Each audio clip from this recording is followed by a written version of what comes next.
Hey guys, आप सभी लोगों का स्वागत है क्यूरेटिव योगा का एक नए फ्रेश और कमाल एपिसोड में। नमस्कार दोस्तों, मैं हूं अंतरीप और आप देख रहे हैं क्यूरेटिव योगा। तो चलिए नया कोच देखते हैं, नया कोच सीखते हैं। दोस्तों आज के इस वीडियो में जो हम डिस्कस करने वाले हैं, जैसे कि एक सवाल मेरे पास बहुत ज्यादा आया था, तो मैं उन सारे सवाल जितने मेरे पास आए हैं सबका जवाब देने के लिए ही ये वीडियो बना रहा हूँ। सबसे पहला क्वेश्चन और सबसे भयंकर तरीके से जो मुझे पूछा गया है वो है कि सर आप वीडियो क्यों नहीं बना रहे, वीडियोस क्यों नहीं आ रहे हैं। तो देखो उसके कुछ रीजंस, एक मेरा कुछ पर्सनल प्रॉब्लम चल रहा था जिसके कारण मैं वीडियो नहीं बना रहा था। दूसरा रीजन उसमें ये है कि अभी ये जो सर्कल आप लोग दे रहे हो इसके लिए आप लोग पहले से पढ़ाई कर चुके हो। ये सर्कल जो आप पहले दे भी चुके हो, ये बस रिवीजन करके आप लोग सर्कल देने जा रहे थे, ठीक है। और हम ऐसा कुछ प्लान कर रहे थे कि हम कुछ नया एडिशन लेके आने वाले हैं, जो कि आज आप लोगों को पता चल ही रहा होगा मेरे वॉइस सुनकर कि पहले की जो क्वालिटी है, चाहे वीडियो क्वालिटी हो चाहे वॉइस क्वालिटी हो, वो पहले से हम थोड़ा इम्प्रूव कर रहे हैं। और भी थोड़ा जैसे कि जैसे जैसे आगे आगे और भी क्लासेस आने लगेंगे यूट्यूब पर, तो आप लोगों को पता चलेगा कि थोड़ा बहुत इम्प्रूवमेंट्स चैनल पर आ रहा है।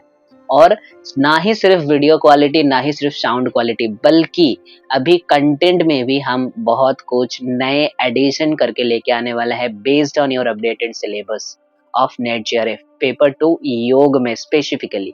ओके, और जो क्वेश्चन मेरे को पूछा गया था कि सर पेपर 2 के लिए कौन सा बुक फॉलो करें, क्योंकि पेपर 1 आप सभी लोगों को पता है कि ज्यादातर जो फॉलो करते हैं वो केवीएस मदान वाले हम फॉलो करते हैं।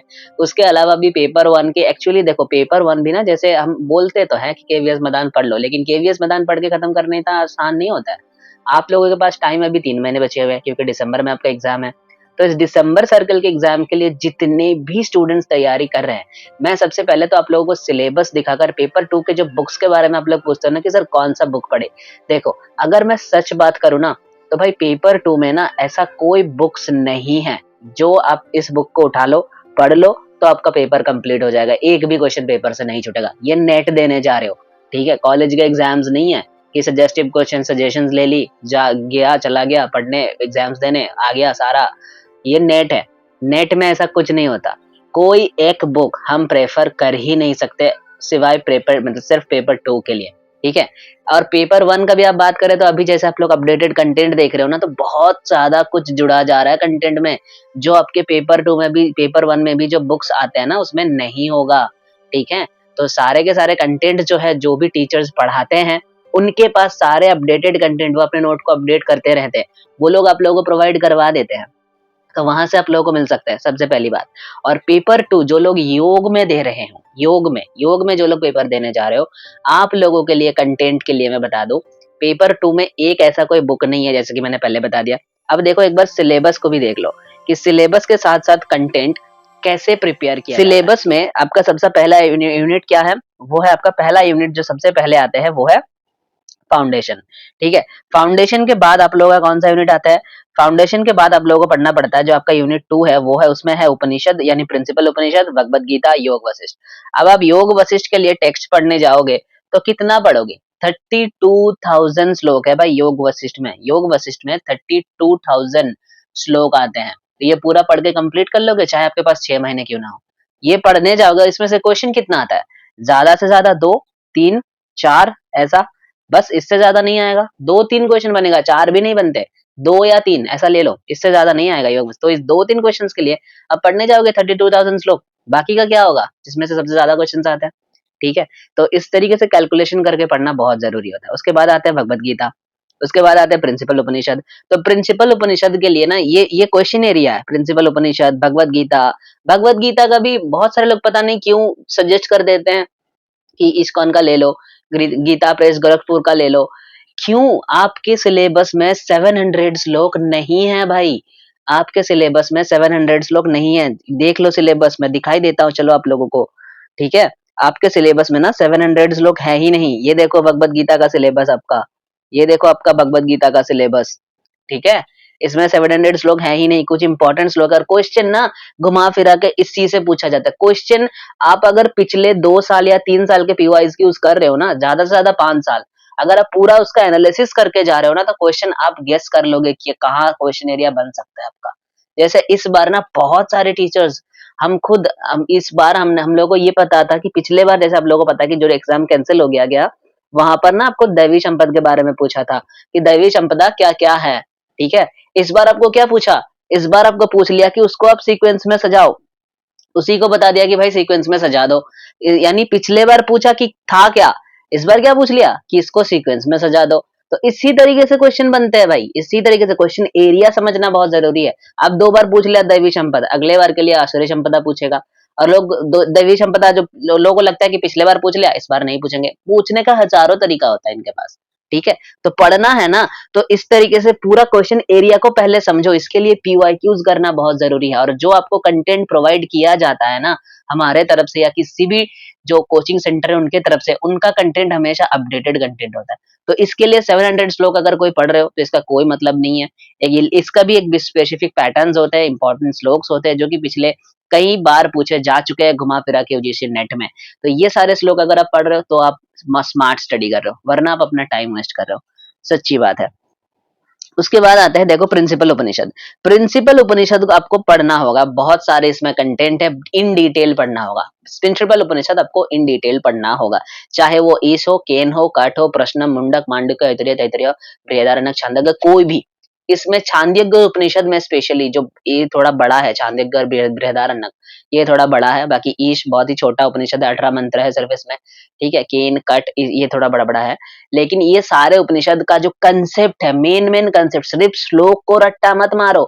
बहुत सारे लोग हैं बुक उठा के पढ़ने लग जाते हैं उपनिषद। भाई बुक उठा के पढ़ने में कोई बात नहीं बनेगा, क्योंकि कई बार क्वेश्चन जो है ना वो समझदारी से आंसर करना पड़ता है, वो जो मीनिंग है उपनिषद का वहां से क्वेश्चन बनता है। श्लोक हमेशा नहीं उठाते क्वेश्चन से, ठीक है। तो इसके लिए इसका मीनिंग प्लस वो कंटेंट पढ़ना बहुत जरूरी है।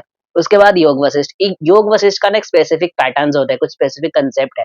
जैसे फॉर एग्जांपल इसका प्रकरण, योग वशिष्ठ में जो 6 प्रकरण है वो क्या क्या है, 6 चैप्टर्स जो है उसका नाम क्या है। जैसे इस बार क्वेश्चन बना था उससे, उसको सीक्वेंस में पूछ लिया गया था या पहला क्या है दूसरा क्या है, ऐसा पूछ लेते हैं कई बार। ठीक है, इसमें से जो आदि जो वैदिक कंसेप्ट है वहां से क्वेश्चन उठाते हैं, ये बहुत इंपॉर्टेंट है। जो मोक्ष के द्वारपाल बताए गए हैं वहां से क्वेश्चन उठाते हैं, जो योग के शब्द भूमिका बताए गए हैं वहां से क्वेश्चन उठाते हैं। जैसे इस बार भी पूछा गया था, जो आप पढ़ते हो ना, शुभेच्छा, तनुमंशा, विचारणा, श्वेतापर, ये सारी चीजें जो है इससे भी क्वेश्चन उठाते हैं। तो ये सारे कंटेंट आपको पढ़ना जरूरी है, नॉट 32,000 श्लोक। फिर आते हैं हठ योग। हठ योग के लिए आपका जो है हठ योग प्रदीपिका, ये आपको बुक पढ़ना पड़ेगा। हठ योग प्रदीपिका बुक पढ़ना जरूरी है। श्लोक याद रखना जरूरी है, क्योंकि इसमें से बहुत सारे श्लोक डायरेक्टली पूछा जाता है एग्जाम में। ठीक है, हठ योग प्रदीपिका पढ़ना जरूरी है। घेरन संहिता पढ़ रहे हो तो घेरन संहिता पढ़ना जरूरी है। ठीक है, हठ रत्नावली के बुक्स जो है पढ़ना जरूरी है। शिव संहिता जो है ये भी पढ़ना जरूरी है, क्योंकि शिव संहिता से श्लोक याद रखना जरूरी है। ठीक है, उसके बाद आप योग बीज पढ़ लो, ये छोटा है योग बीज, ये पढ़ सकते हो। उसके बाद वशिष्ठ संहिता, इसके कई सारे कंसेप्ट्स है, अष्टांग योग है, सबके डिटेल अगर पता हो तो ठीक है, इसके लिए इतना ज्यादा बुक पढ़ने की जरूरत नहीं होती है।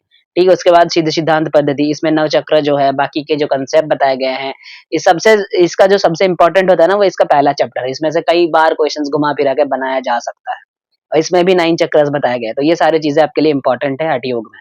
ठीक है, उसके बाद आता है अलाइड साइंस। इसका जो है ना इसके लिए बुक पढ़ने की जरूरत नहीं है, इसके लिए बुक पढ़ने की जरूरत नहीं है। बुक के अकॉर्डिंग कंटेंट को पढ़ लो, जो आपके सिलेबस में है कंटेंट, बुक के अकॉर्डिंग कंटेंट पढ़ लो। ऐसा नहीं है कि इस सिलेबस के लिए कोई बुक बनाया गया है, ऐसा नहीं है, बुक में काफी वास्ट में होगा चीजें। ठीक है, तो इसका मतलब ये है कि इस बुक के अकॉर्डिंग कंटेंट को पढ़ लो, जो कंटेंट आपके सिलेबस में है। Diet and nutrition, general psychology, इसके लिए कोई बुक प्रेफर कर ही नहीं सकते, इसके लिए बस कंटेंट प्रेफर कर सकते हैं, इससे ज्यादा कुछ नहीं। और ये सारा का सारा कंटेंट जैसे ही हम आगे कवर करते जाएंगे, तुरंत इसके पीडीएफ जो है हमारे टेलीग्राम चैनल क्यूरेटिव योगा पर आप लोगों को जैसे पहले मिलते थे वो भी आगे मिलना चालू हो जाएगा। ठीक है, उसके बाद योगा एंड हेल्थ, इसके लिए भी कोई अलग से बुक नहीं है। थेराप्यूटिक योगा के लिए अभी जो एक बुक माना जा रहा है वो है योगिक, जो है योग और रोग, सॉरी वो जो योगिक मैनेजमेंट कहते हैं इंग्लिश में, और बंगाली में इसको कहा गया है योग और, सॉरी बंगाली में नहीं, हिंदी में इसको कहते हैं योग और रोग। ठीक है, जो कि स्वामी करवानंद जी द्वारा लिखी गई है, बिहार स्कूल ऑफ योगा, इनकी पब्लिकेशन है बिहार स्कूल ऑफ योगा। ये बुक पढ़ना बहुत जरूरी है। इस बुक के बेसिस पर क्वेश्चन बनाया जा रहा है। पिछले बार 7 या 9 के आसपास क्वेश्चन बने थे, जो एग्जाम आपका कैंसिल हो गया ना उसमें। ठीक है, अब आते हैं एप्लीकेशंस ऑफ योग। एप्लीकेशंस ऑफ योग के लिए भी बुक प्रेफर कर दी गई है, जो कि है teaching methods in yoga, book का नाम है। ठीक है, टीचिंग मेथड्स इन योगा, किस कौन से पब्लिकेशन के द्वारा, ये कैवल्यधाम का बुक है। लिखा किसने, एम एल घरोटे सर ने। एम एल घरोटे, एम एल घरोटे जी ने लिखा है ये बुक। ये बुक को पढ़ना जरूरी है एप्लीकेशन ऑफ योग के लिए, ठीक है। प्रैक्टिकल योग के लिए, प्रैक्टिकल के लिए कोई ऐसा बुक नहीं है, प्रैक्टिकल योग के लिए ऐसा कोई बुक आपको बताया नहीं गया है, ठीक है। इसमें से देखो आसन, प्राणायाम, धारणा, ध्यान, बंधा, मुद्रा, षटचक्र, इस अब इसमें ना कई सारे बुक्स को भी ये लोग मिलाते हैं। कई बार ये लोग एपीएमबी से भी सवाल पूछ लेते हैं। पिछले कई सवाल बने हैं एपीएमबी के ऊपर बेस्ड करके। एपीएमबी मतलब आसन, प्राणायाम, मुद्रा, बंधा, जो कि बिहार स्कूल ऑफ योग द्वारा प्रकाशित है। उसके बाद methods of teaching yoga, sorry application जो मैंने बताया वो एमएल घरोटे जी द्वारा नहीं है। एप्लीकेशन जो है, एप्लीकेशन ऑफ योग जो है ये अलग है। मेथड्स ऑफ टीचिंग योगा ये बुक जो है ये है आपका जो एमएल घरोटे सर द्वारा जो बुक्स लिखी गई है वो है एमएल घरोटे सर, एमएल घरोटे, ठीक है। ये जो है ये पब्लिकेशन जो है कैवलधाम पब्लिकेशन का है। और एप्लीकेशंस ऑफ योग मतलब जो अभी डिफरेंट डिफरेंट योग स्ट्रेटजीज है, जैसे फॉर एग्जांपल साइक्लिंग मेडिटेशन से क्वेश्चन बना था पिछले बार, जो है विपासना से पूछ लिया, ठीक है। तो ऐसे जितने भी योग के तरीका है जो हर एक यूनिवर्सिटीज के जो स्पेशलाइजेशन है, जैसे अब जैसा कि अगर बात करें तो साइक्लिंग मेडिटेशन हो गया, डीआरटी हो गया, उसका आईआरटी हो गया, ये सारे कंसेप्ट जो आपको पढ़ना बहुत जरूरी है, ठीक है। ये सारे कंसेप्ट आपके लिए पढ़ना बहुत जरूरी है। तो इस हिसाब से अगर आप लोग आगे बढ़ोगे तो आपका तैयारी बहुत अच्छा जाने वाले हैं। ऐसा नहीं है कि पूरा का पूरा बुक उठा को ले लो बैठ जाओ, उसमें से तेरी तैयारी नहीं होते है भाई। स्मार्ट स्टडी करना जरूरी है, रादर देन क्या पूरा पढ़ने लग जाओ। पूरा पढ़ के फायदा नहीं होगा, क्योंकि आपको ये भी पता होना चाहिए कि आपका क्वेश्चन एरिया क्या है।